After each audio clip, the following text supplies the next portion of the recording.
was going to be implemented, etc.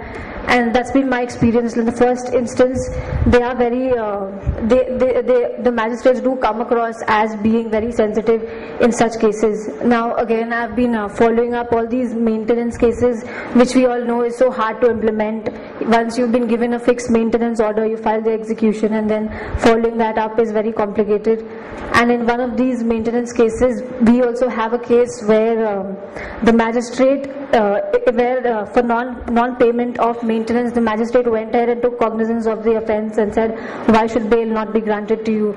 Now again, this has gone up in appeal, and this is like the usual practice, where whether if the magistrate can take cognizance of an offence under section 31 for non-payments of maintenance.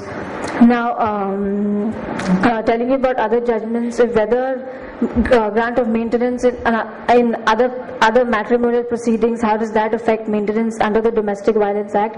In this particular case, the aggrieved person has been getting maintenance in her divorce proceedings, however, which was not sufficient, and so we argued that at least the school fees should be paid under the Domestic Violence Act, and the court said yes, the court did grant her the school fees independent of her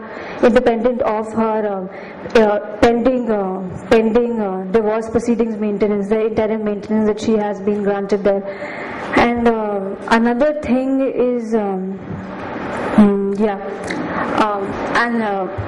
to tell you of this judgment from the Delhi High Court, what had happened here, this particular judgment, it's called Nidhi Kumar Gandhi versus the state and others.